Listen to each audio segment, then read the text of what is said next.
Happy Wednesday, guys. Welcome to a Puck Time. A couple days left in the NHL season. Andrew McInnes hopefully will be joining us soon, but we have Don Buster on today's show. We're going to talk. Everything pretty much got decided yesterday. There's still a few positioning spots left. We're going to talk Penguins, Islanders, Leafs, Tampa Bay. Will Austin Matthews play? And will he get 70 goals? He didn't get there yesterday. And then we're going to end it with Dallas and St. Louis. Still a meaningful game for Dallas, St. Louis, playing out the string. Before we get there and we get into these games, I want to thank everyone that came along yesterday with me in NHL 5% Play. I gave you guys as well, if you purchased that, I gave you the other plays that I had on the card. It turned out to be a 4-0 night.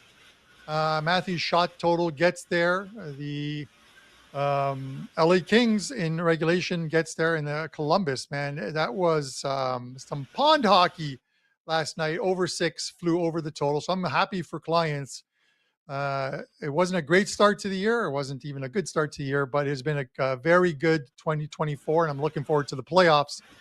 Don Buster, man, welcome back to the show. You've been busy with family, trips to Vegas, the Royal Ascot. I don't know. You're the world traveler, man. How you doing? And how you feeling today? Yeah, doing well, Carmine. I also had a big play for clients last night. It was a nice little rocking chair winner on Vancouver in regulation. So I want to thank everybody that hopped along that. Yes, I've had some, it's April, so everybody likes to visit Mexico before they get the nice weather. They get nice weather here, then they go back home, and it's pretty nice by the end of April. Vegas was very good as well. And as you know, Carmine, as you are the real world traveler of the PuckTime show, it's good to get out to Vegas every once in a while. I don't get out there as much as you do, but it is, I've been there so many times that it doesn't matter. I still get excited to go to Vegas. It seems crazy, but I do. Yeah, I'll be in Vegas, I think, for the Euros. Sign up for the Circa contests and get ready. But I'll be away for a week during the playoffs. But I'm still going to be doing Puck Time. I'm heading to Saint Martin. It's my wife's birthday, and she's had obviously a rough go of it with our pet passing away, and she's still grieving. But I figured take her mind off of it, or at least distract her for a little bit. Take her to Saint Martin. That's where the planes land, right over the beach, and everyone takes a picture. Absolutely beautiful view. I'm going to take her there and still do Puck Time, and I'm going to make sure I have all the games on. Speaking of picturesque view, look at this man who decided to join us today. Andrew McInnes, fresh off another nail biter. The Montreal Canadiens, man. You guys just love making it hard on the Detroit Red Wings.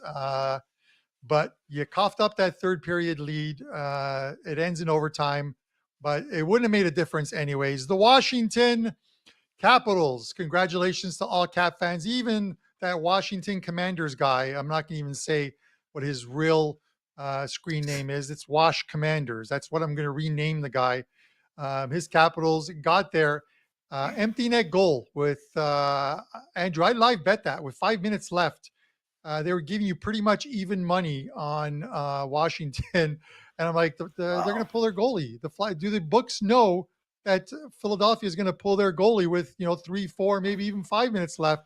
And they did. And I get the empty netter. I wish they would have scored a second empty netter so the team total over 2.5 would have got there. But before we get into Pens and Islanders, and we have to jump into it, Andrew, thoughts on last night's games? Thoughts on last night's game? The same thing I continue to rant about to you, Carm, for the past 3 weeks. There has to be a change in the scoring format and the points format. I just don't like it. I think that you should get rewarded for more points for a victory in 60 minutes than you get a victory in overtime. I've said it all week. I've said it yet last week. I'll say it the week before. I mean, to me, you got so many teams that just push for overtimes. And I know it's very dramatic. It was awesome to see. And I just thought that was so weird. I mean, the fact that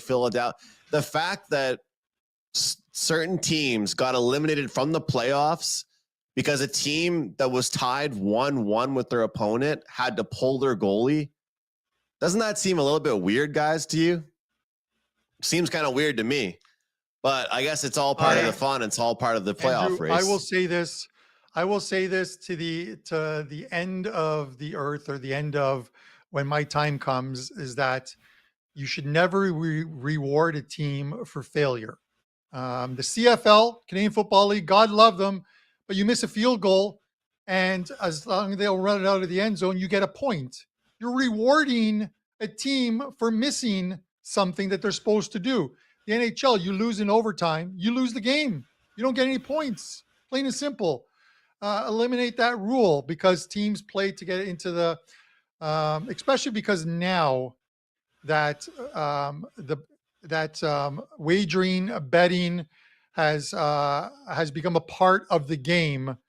There's nothing more frustrating than if you're betting on a game and you see your team is showing absolutely no effort to try and win the game, because they just want to get it to overtime and get a point, and you essentially end up losing. Let's say you end up losing that bet.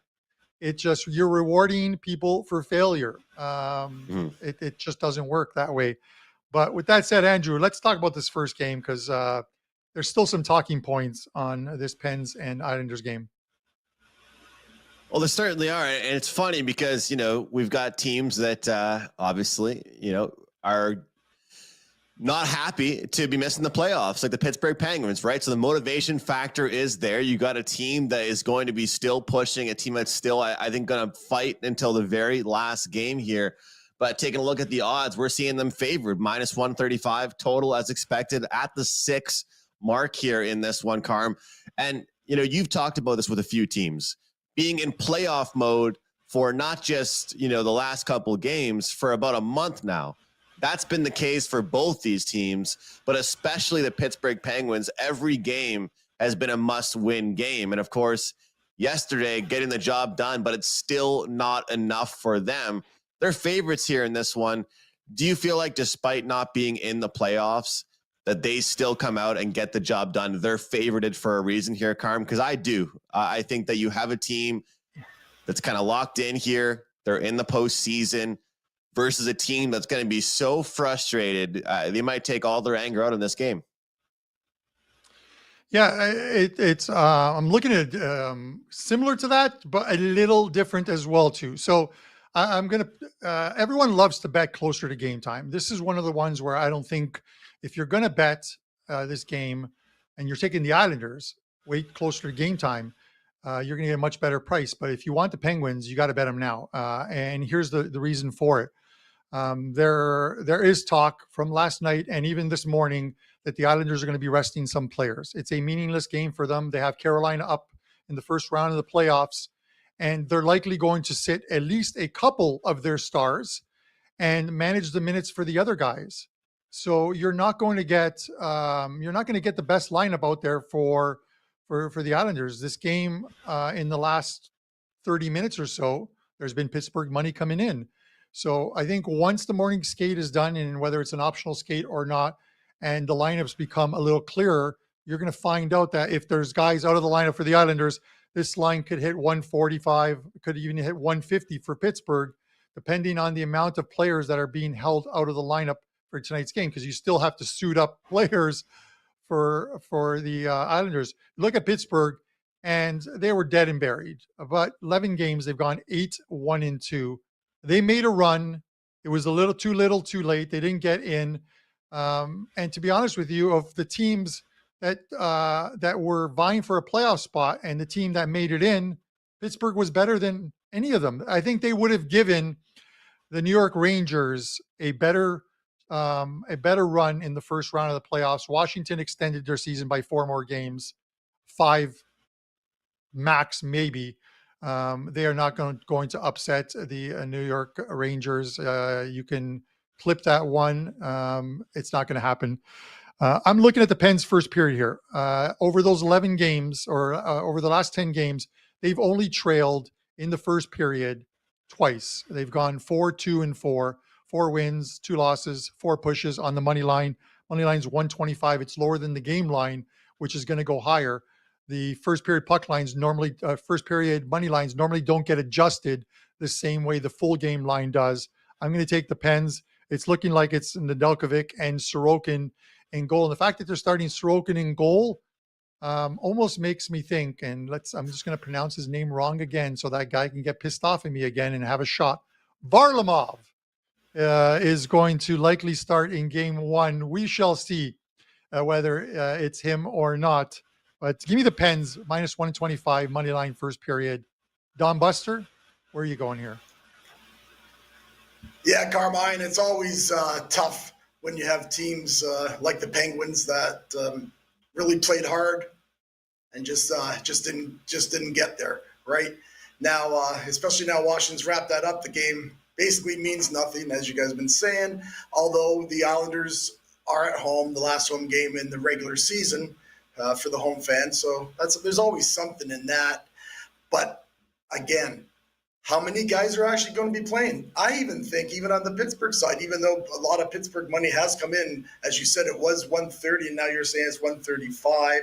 So the Pittsburgh money is coming in, and I agree with you totally, Carmine, is that you should grab Pittsburgh now if you want to bet Pittsburgh, because it probably will go up, and there will probably be a few of the star players from the Islanders not playing tonight.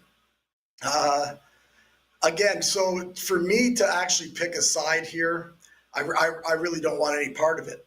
But I do like the over. The over is actually 5.5. I heard Andrew say it's up to 6 now. It's actually 5.5 over 20 or 25. I gave that out to my clients this morning.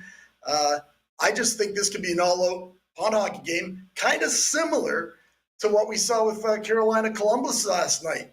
You know, because it wasn't really last minute, but Carolina all of a sudden got the lineups and they sat everybody, sat a ton of players, and Columbus ended up being a pretty good play, obviously there, but you can't bet the games before they happen. So, but you kind of knew that it was going to be a pond hockey game. I think you see something similar here. Pittsburgh have gone over in 6 of their last 9 games. The two teams, these guys get together, they went over 2 of the 3 games this year. And again, when Pittsburgh goes to the Islanders, it's gone over 5 of the 6. I know all that stuff might not mean as much now that with the different lineups that are going to happen. But I actually do like when you get line value regardless, because these guys are still all professionals. And a lot of these guys might get managed minutes, as Carmine was saying. The line value here is really good, like when we had it at 5.5, because both in the 3 games, 2 of the games were lined at 6, and the other game was lined at 6.5. So I'm always looking for a line value, whether it be on a side, better be on a total. I don't see much defense being played here tonight. I will pass on the side, but I like the over. Looking at the over here, and I get it. I love when the 3 of us use the expression pond hockey, because it's, first of all, it's just fun. And second of all, I mean, you look at it in some scenarios kind of call for it, right? The only thing I can think of in this game, guys, is you've got 2 teams, and I'm not trying to play the Teddy Covers role here by any means, Buster, and be the devil's advocate. But the only thing I can think of is that these teams have just had to have their foot on the gas pedal for so long that now that these games don't matter, is this just an absolute snooze fest? And I don't think that happens. I do think that both teams play with pride, especially the Pittsburgh Penguins, with the veteran players that they have out there, that they'll still want to go out there. And, call me biased all you want, but guys, the reason why I had the rant at the start of the show about the points in 60 minutes, you guys know that Pittsburgh had more wins in regulation this year than the New York Islanders. New York Islanders were a great 3-on-3 team, but guess what? You don't play 3-on-3 in overtime or in the playoffs. You play 5-on-5 in overtime and regulation. So I don't know. To me, I think this is going to be an appropriate price. We talk about the potential of resting players. Pittsburgh has not fared very well on the road, but the Islanders going like 7-1 their last 8 games. To me, you get to have that big exhale, that deep breath, and you get to kind of relax for a game or two and get ready for a fierce battle for them in the postseason against the Carolina Hurricanes. So I think Pittsburgh, the price is right here. If you guys are looking at this and being like, well, it's a playoff team versus a non-playoff team, I think this is still a perfect number. I'm willing to lay the chalk here. This is a Pittsburgh team that won't go down without a fight, I don't believe. And I think this is a spot that I'm more than happy to jump in and take the road team. We've got a chat question here asking about the Oilers and Stars, about a potential Oilers and Stars parlay. Carm, yesterday we got a question about the parlay, and it was the Canucks and the Jets, and that commenter was correct, as were you with your 5% winner on the Jets. Any thoughts on that with the Stars Oilers parlay? Yeah, well, it's a meaningless game for both teams here, but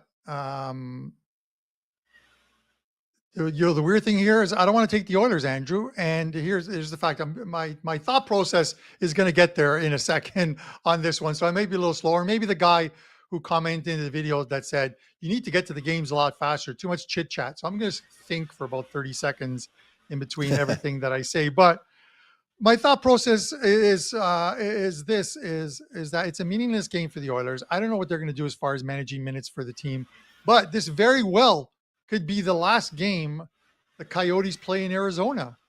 The league is going to make a decision on whether to buy the Coyotes and then resell them to that owner in Utah. They already have two schedules. They have a schedule that if they stay in Arizona, there's a schedule for next year with Arizona in it. And there's a schedule the NHL already has for next year as well, too, that incorporates Utah as the franchise or the travel destination. So this very well could be. These guys get up. The Arizona players aren't going to roll over and play dead. They played a pretty good barn burner in Calgary, 6-5. That game ended in their last game. And we know they've claimed some scalps of teams at home all season long. I just wouldn't want to take the Oilers in a meaningless game here. So I'd probably be off the parlay for that reason and that reason only. I think you look at it and you look at the standing and you say, the Oilers, they just rolled the Sharks 9-2 or what have you. They're going to do the same thing here. That was McDavid's first game back. I don't even know if he plays tonight. They got him a game back. Teams are going to be resting players ahead of the playoffs, or at least managing minutes. And if you got a guy like McDavid, you have a guy like Draisaitl, and they're used to 24 minutes and they only get 12 or 13. There's a trickle-down effect to the team. So I likely would avoid that parlay. But if you are playing it, my friend, good luck to you. Hope it cashes. Buster, I know you're not much of a parlay guy yourself, but are you in agreement? And I share the same thoughts as Carmine that this might not be the day to do it. If you're going to parlay, I wouldn't say one of the last days of the season is a day to do it. It wouldn't have shocked me if either team got upset, potentially one of them. What do you think about that? Yeah, you're right, Andrew. I don't play parlays. I know it's a big thing with all the new people coming to bet sports and everything. I don't play them. I know for a fact Vegas was built on parlays, teasers, and penny slots. So I avoid them. I would strongly suggest not to play a parlay for sure, especially tonight when I kind of actually like Carmine. I kind of like Arizona a little bit. So not that I'm playing them, but I might have a little something for everybody at the end of the show. I like Andrew, that. you know what I got to say? The only thing yesterday, and again, it's not patting on your back or whatever of having a really good day in the NHL yesterday, is the fact that the one play that I left on the cutting room floor, and I said it, and I was tweeting about it, the Boston Bruins, guys, come on. 3 shots in the first period at home against Ottawa. Ottawa plus 180 yesterday. It was a Bruins tank. They wanted to play the Leafs in the first round. They get the Leafs in the first round. Marchand took 2 penalties. He came out of the box, and a minute later, he's back in the box in the first period. Those are penalties that let's give Ottawa the lead. Let's just play this game 60 minutes and hope that Florida gets a point, and we play the Leafs in the first round instead of the Tampa Bay Lightning. Tanking may not exist. I explained the 2 Biancos to you yesterday. The tanking Bianco was right yesterday, Andrew. Yes, sir. Yeah, the Boston Bruins, man. And because of some scenarios we've seen, we will now see a Boston Bruins and Maple Leafs matchup in the first round. We'll jump into that in just a second. But guys, if you're with us on Shorts, if you're with us on the YouTube Live, Instagram Reels, Facebook, wherever you're watching, please show us some love. Subscribe, hit the like button wherever you're watching. Really does help us out. We're trying to grow the WagerTalk TV network. And if you guys are interested in all of our best bets, all of our favorite plays, you can find the three of us over at wagertalk.com. And right now, for the rest of this week, if you buy a 7-day pass, we will throw in 3 more days for free. Buy 7 days, get 10 for free there, or 3 extra days for free. So, guys, if you want all of our favorite play, we got early baseball going today. We got the NBA playing, of course, the NHL playoffs are on the way. So much going on right now over at wagertalk.com. All right, Buster, we have our fun with the Maple Leafs. And I know some of the audience, they don't like it that we're rough on the Maple Leafs. So we'll try not to go after them here, but we got to get to business here. This is a team. It's kind of a bad ending to their season. I mean, it's tough to play Tampa Bay and Florida back-to-back games to end off your season. Who would want that? Right? I mean, it's not very good way to end off your year. And Tampa are minus 140 at home against the Leafs after the Leafs had the early lead yesterday and ended up losing that game to Florida by more than 1 goal. And the puck line cashes in for the Panthers. Do you believe the Maple Leafs respond tonight and bounce back, or are they just going to get ready for playoffs and kind of pack it in? Well, truthfully, I think it's more what Tampa Bay needs to do than what Toronto needs to do here. And I'm just going to mention one quick little thing. I'll tell you right now, Toronto has got a way better shot at beating the Bruins. Not sure that they will, but if they would have had to play Florida, they would have been out first round for sure. So this might be a good thing for the Leafs that they did end up getting to play Boston. The old saying, maybe if Boston did tank that game, as Carmine was saying, sometimes, be careful for what you wish for. So anyways, as you said, Andrew, Toronto's here on a back-to-back. They lost in Sunrise last night. They didn't look that good except for that first period. So the playoffs are all set. But here's the thing. This is the last home game for Tampa Bay. And Tampa Bay comes into this game limping into the playoffs. They've lost 4 of their last 5 games. And we've all watched hockey for a lot of years, and we know about this Tampa Bay club, and we know about Mr. John Cooper, and he's got to be pissed because he wants his teams ready for the playoffs. He wants them on a roll, and this is just not like a Tampa Bay club. So for that reason, I do like Tampa Bay tonight because I really think that they're going to play because, just because of the coaches probably really, really not too happy with what they've kind of product they put out. They end up losing to the Sabres the other night at home, so that's not good. And truthfully, how much is Toronto going to really play? They're going to play till Matthews, if he gets his 70th. If he gets it early, I think that's it. There's even talk about sitting him. I saw somewhere there early this morning thinking, yeah, they're not going to sit this guy. I think Nylander needs 3 points to hit 100. That'd be the first time in Leafs history that 2 guys had 100 points. So I don't see any of these guys sitting. I think again, you're going to see a little bit of a wide open game. I do like Tampa Bay here. Here's the problem. I guess Tompkins is going to play in net for Tampa Bay. So that's never good, really, I don't think. Right? So not sure I want to make Tampa Bay a play at 140, but they are the team that will want to win this game more than the Leafs. I fully believe that. As for the total, like I say, looks like we're going to have a couple suspect goalies here. Rumor has it maybe Jones is going to come back and play tonight. I'm not sure if it's confirmed yet, but that's what's out there. So, again, you got suspect goalies, got a couple of teams that can score. Can't see much defense here tonight. Again, like these games, I think that happens a lot tonight. 2 of the 3 of these games have gone over this year. What, again, I like is the line value. Total 6.5. They've been lined at 7 all year. So there might be something there. I do lean over, but I think if you have to play this game, you play Tampa Bay. And that's just the thing, is that they are coming into this game with, I'll call it somewhat of an attitude, right? Somewhat of a reason to be, unsatisfied, I guess. And Carm, you have been crushing your 5% plays. Unfortunately, my 5% play earlier in the week was on the Tampa Bay Lightning, and I know it wasn't a meaningful game by any means as far as the standings, but I really thought they would snap out of their losing streak and put together a good one against the Buffalo Sabres. And now, well, they have a chance here tonight to try and get it done against the Maple Leafs in bounce back way. And that's the thing.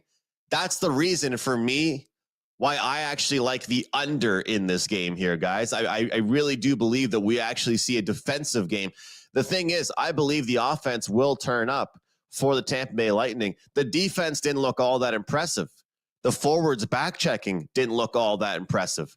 And to me, John Cooper, when he's really being nasty and really getting after his team, it's about defensive pressure. It's about really taking care of the front of your net. Vasilevsky didn't have his best game against the Buffalo Sabres. And guys, this Tampa Bay team has to start scoring more 5-on-5. It's a real problem right now with Tampa Bay that they're power play merchants. They score a lot of their goals on the power play, and they're struggling 5-on-5. I'm going to lock in the under on this one tonight here. I know it's a back-to-back spot here. We got the Maple Leafs coming in, not too happy, all this stuff included. I think we see defense in tonight's game, and even though it's kind of, not a meaningful game here, Carm, because the seedings are already decided, I think both teams will be unhappy with their last performances. What are your thoughts, Carm? Yeah, you look at it, it is going to be Tompkin in goal tonight for Tampa Bay. He was the first off the ice at the morning skate this morning, which is the indicator that he's going to be starting tonight's game. And listen, he very well could be the backup to Vasilevsky in the playoffs because there's the injury to Johansson, the backup goalie, so and the number 2 for Tampa. So we don't know what is happening as far as that goes. He's looking for his first home run. The market is really moving on Tampa Bay right now, so you might have to look for some news on whether the Leafs are sitting any players out tonight or not, because this number was 125 when we went to air, and it's now at 145 for Tampa Bay. That's a significant move in less than half an hour that we've been on air. So you might want to look. That can be an indication of some players sitting out. Even the total has gone from, it was 6.5 shaded 15 cents to the under, to now it's shaded 15 to 20 cents to the over. But Andrew, I feel sort of the same way as far as the full game total. That maybe we don't see a lot of goals. It could very well be a pond hockey game between these two. Using that phrase once again, I'm actually looking at the first period over. And here's one of the reasons why is I always like to look for situations that have been extremely profitable during the season. 40 home games for Tampa Bay. Their record for first period overs at home, 27, 12, and 1. So obviously the 1 is a game that was lined at 2 for the first period and landed on 2. So really 28 of 40 games have gone over the total at home for them. It's 1.5 minus 140. It's the VIG isn't what it normally is for these 1.5s that are sometimes juiced in the 160 to 180 range. It's 140. I'm going to go first period over 1.5. If Matthews does play, and I'm of the mindset that yes, try and get him that goal in the first period, and then literally give him 12 minutes of ice time the rest of the game, and it's over and done. He's got his 70s. It's no longer a distraction to this team as they head into the playoffs. But over 1.5 minus 140 first period. All right, Carm. So let's get your over, but let's try and cash my under at the same time here. We need us all to win. So we'll cash the first period over and cash that. And Carm, I'm going to throw something back to you real quick. I know we got to jump into the next game, but real quick. Yesterday we were talking about the over with the shots on goal prop with Matthews. Do you think that today might be the day to just look at the goals and not the shots? Because I really liked your play yesterday. I was telling my friends I thought that the shots was a better play than the goal. But tonight, do you really believe if he scores early that he might not go out there as much? It might be a better option just to bet the goal tonight, not the shot. Yeah, I absolutely Buster think does. so. I absolutely think so. I was talking to our good friend Rob this morning, and he gave me the prices that were available at a couple of the books that we both play at. I'm like, the shot total prop is overpriced right now, and I think they're overpricing the goal prop as well too. But the shot prop 4.5. Yesterday's like 130, and then throughout the day that went to like I hit 150, 155, I think. But I got it at 130, and I'm happier to pay 130 than I am to pay 155, obviously. And it just got there because he ended up with 5 shots on goal. The goal scoring prop, he's at minus 150, but shop around because not all books have the same prices. Some have them much lower. So it's important to have multiple outs so you are not in a position that you have to play a bad price on a game that you want to play or on a play that you want to play. It is sometimes better to pass. Sometimes the best bet you make is the one you don't make, Andrew, as far as that goes. But yeah, if he scores in the first period, they're going to manage his minutes. And I don't think, I think the focus shifts on trying to get the puck to Matthews every single time they're in the O zone to trying to just get through 60 minutes, win a game, have a little bit of confidence, and head into the first round of the playoffs on Saturday. So I think the goal scoring prop, if you can get it 140 or under, even 140, I think is high, really. But if you can get it 130, I would take it. I think he gets it tonight if he plays. Check the X because after the morning skate, a lot of news does come out. And the fact that that line is moving, Andrew tells me that something could be up. It's currently at, I'm seeing 145 is the highest I'm seeing at Bookmaker. And this is a line that opened up at 125, 130. So a significant move early in the morning. Carm, if I could bet the over on penalties in that game tonight, I probably would. I think that game's going to be physical and have a lot of stuff going on with it. We'll see what happens. But despite it not meaning anything as far as the playoff matchups, I think it's definitely going to be still a rough one and an entertaining game to watch. All right, let's jump into the last game we'll discuss before best bets. Once again, guys, a reminder, buy a 7-day and get 3 days for free. 10 days for the price of 7. WagerTalk.com. Short-term special. That's applicable for Carmine, Buster, and myself over at our home pages. Let's jump into the Stars and the Blues here. And guys, we've got this Stars team that's feeling pretty good as they approach the postseason. And I'm looking at DraftKings right now. They're plus 850 to win the whole thing. And I think this is a team that's gone through the ringer. They've gone through it quite a few times now. And this might be a year for them to go on to a run. Now, the question we ask ourselves here, Carm, is that does this game mean anything to them? You know, we're not psychologists. None of us are in the room. We're not media members with these teams. We don't know. But at the same time, I do believe this is one of those teams. I think that the guy asked us about the parlay earlier, right? I truly believe Arizona has a better chance to upset the Oilers than I think that then the St. Louis Blues have a chance to upset the Stars. I think the Blues tried to make the playoffs for so long. They were playing such playoff hockey for so long. And then it just comes to a point where it gets a little bit tiresome. You know you're not going to make it. The frustration sets in. Right now, Dallas is riding a high, and I don't want to go away from that. I like this team, but I'm going to bet the team total over here, Carm. I'll get you the updated price right now is minus 125. So that's my bet. Dallas team total up and over 3.5. Yeah, this is another one. It is a meaningful game to the Dallas Stars. A 2-point lead over Vancouver for the number 1 seed in the Western Conference. A point and just a point locks it up for them, which makes Vancouver's game tomorrow against the Winnipeg Jets absolutely meaningless for them, at least for Vancouver. Dallas doesn't want to obviously lose tonight and lose in regulation because then a Vancouver win by any means, whether it's regulation, whether it's in OT, gives Vancouver the number one seed because they will have, right now they hold a 44-40 tiebreaker as far as regulation wins. So that obviously comes into it. Again, Andrew, I don't want to pick a side here because again, St. Louis, they've been playing well. They haven't given it up, even though they're not in the playoffs. They put forth an effort each and every game, and you have to respect it. Teams that do that, you have to respect them. Like I talk about the Montreal Canadiens being a scrappy team. They could have rolled over and played dead twice to the Detroit Red Wings, but no, twice they took them to OT, almost beat them both times in regulation, if not for a couple late goals. So teams that are scrappy are the ones that are tough to play against because they always show up.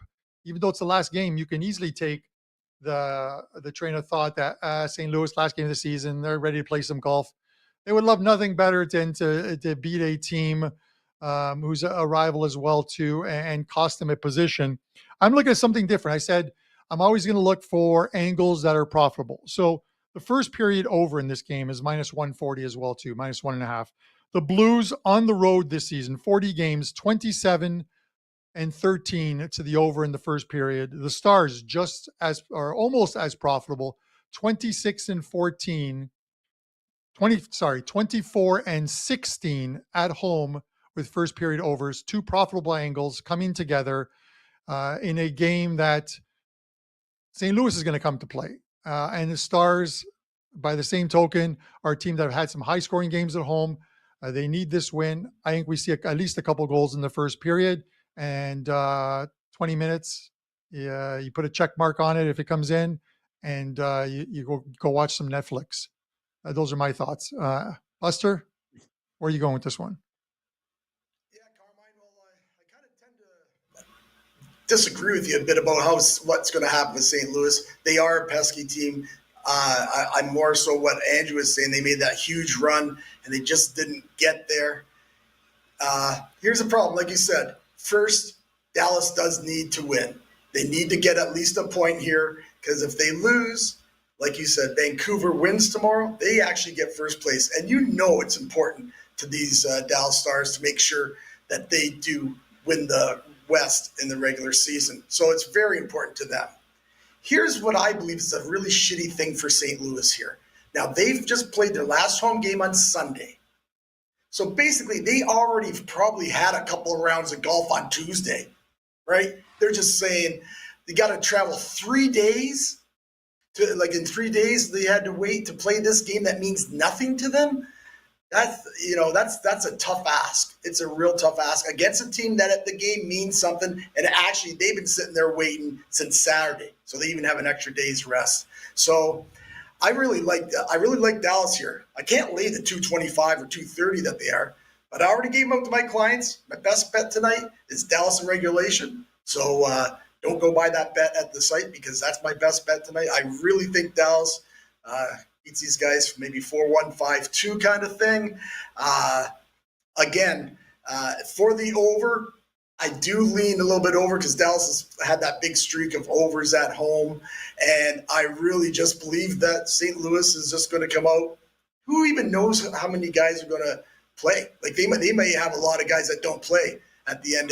Maybe, I don't know if they even take the flight. I know they have contractual obligations and all, but the only guys that will want to play here for St. Louis are guys that maybe need a point to get their incentives and that. But I think this is a great spot for Dallas. Like I say, St. Louis has already been on the golf course on Tuesday. Probably they're just coming here. Maybe they got a couple of rounds going in Dallas on tomorrow. So give me Dallas in regulation here. Dallas in regulation. Buster, I'm with you, man. I think this is one team that will be laser focused tonight, will not take this matchup lightly. All right, guys, we got to wrap up this show and get to best bets. Before we jump into it, Carm, anything to mention to our audience or anything like that for housekeeping purposes? Housekeeping purposes, yes. Early checkout today. Actually, it's a late checkout. So looking at the time right now. Guys, tomorrow we're going to have a show tomorrow. We're also going to have a show on Friday, even though there are no games. We're going to discuss some of the playoff series and talk about the series, the prices, the spreads on the series. for some of the bigger ones that have like minus 450 spread lines on them. We're going to give you some info. The Prez will be on tomorrow's show. And you guys always look forward to having the Prez on. Maybe we'll talk about the Leafs and the Bruins with him. And it'll be Andrew and I to close out the week, where we're going to talk about the weekend games going on in the first game and the first round of the NHL playoffs. So you good with that, Andrew? I'm good with it. I'm good to, and we're also going to be doing some solo videos as well with some playoff previews, and potentially have Kelly, everyone's favorite host, involved in some of those videos as well. All right, Buster, let's start with you. What do you have for best bet material for the show today? What's going on for you in your life? And well, I know what's going on in your life. You're living it up, having a great time. What's going on in your betting life? I don't want to hear about your cervezas on the beach, but what's going on for you and your clients lately? Yeah. Thanks, Andrew. Yeah, had a nice win last night, as we had mentioned earlier, so that was good. Really looking forward to the NHL playoffs that are starting. So if you head on over to WagerTalk.com, the powers that be have extended that great deal that we have for the NHL playoffs. So for $188, you get our entire NHL playoffs, plus we're throwing in Major League Baseball for the rest of April. That's for free. So $188, the entire NHL playoffs and April baseball for free. Last year, we had the best NHL playoff run ever in WagerTalk history. We were plus 91 units, and I tell you, Saturday cannot come quick enough. We're looking for another big season in the NHL playoffs. So head on over to the site and check that out. That deal will expire Saturday night. Our show play today is going to be on the Arizona Coyotes for the first period on the money line. Really like this play. I think it's, like we had mentioned, it's probably the last game for Arizona at the Mullet Arena. Also, not sure how much the big boys and everybody plays for Edmonton here in this one. And you have to remember, this is not the last game for Edmonton tonight. They have to go to Colorado tomorrow. So they might want to play a little bit better against a team that they might face eventually in the playoffs. You never know. I doubt it because, but anyways, you never know. So, but again, we're getting plus 135 on the money line. So we still have a push and play for Arizona here. Arizona is one of those teams that can play well. I think they come out with purpose here, and that will be our show play. As always, best of luck with all your plays tonight, guys, and have a great day. Great seeing you as always, Buster. Keep it rolling, man. And I love the plus money best bet. Good luck moving forward, Buster, and we'll talk to you when the playoffs are going on. All right, Carm, you are off an absolutely monstrous night. You're crushing it in the NHL right now. A big bet for you last night. Guys, I hope you joined him on the 5% play, but obviously that's in the past. What do you have going today and moving forward for your clients, Carm? Yeah, I'm very happy about last night, Andrew. With everything good, there's always something a little bad, and I always have to talk about transparency. So when we put in preseason futures, we set a date on our preseason futures of when it should end, so it alerts the office of when they should grade them. All my preseason futures were what's another word for garbage that sounds better? There were some bad ones. Let's put it that way. So I had to grade some of those while coming off of a 4-0 night where I gained like 12 units in the NHL. It's one or the other. So I'm never good at this advertising stuff, unfortunately. But I'm happy about the second half of the season, 2024. Post All-Star break has been very good, and I'm going to roll into the playoffs. So take advantage of that 188 deal as well too. I think it's a great deal over at WagerTalk. 2 plays up in Champions League today, 2-0 yesterday in Champions League. They go at 3:00 today. And then 3 plays up in the NHL for tonight as well too. So let's see if we can, I may not have a card at all tomorrow.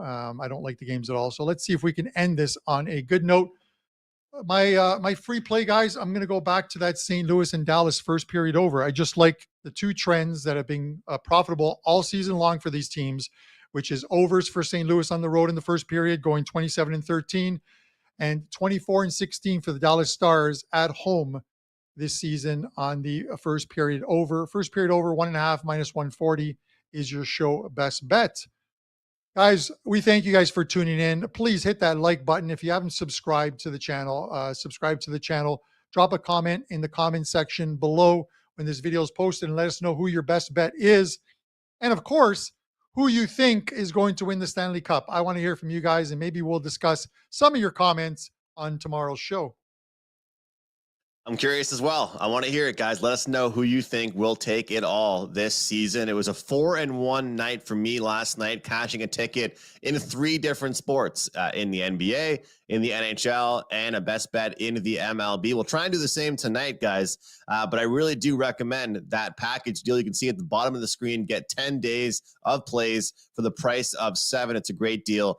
You can get that over at my homepage, WagerTalk.com. My best bet for the show, we're going to go with Dylan Guenther from the Arizona Coyotes to record a point at minus 125. He has a point in 7 of his last 10 games. I do believe that Arizona plays well tonight and ends off their season on a good note. And Guenther has been a huge part of the team, but because they're kind of bottom feeders, they aren't really changing prices on some of their young up-and-comers like Guenther. So minus 125, we'll try and go back-to-back with the player props with Guenther, minus 125 to get on the stat sheet tonight. Thanks so much for watching Puck Time here, guys. We really appreciate all of you. We'll see you next time right here on WagerTalk TV.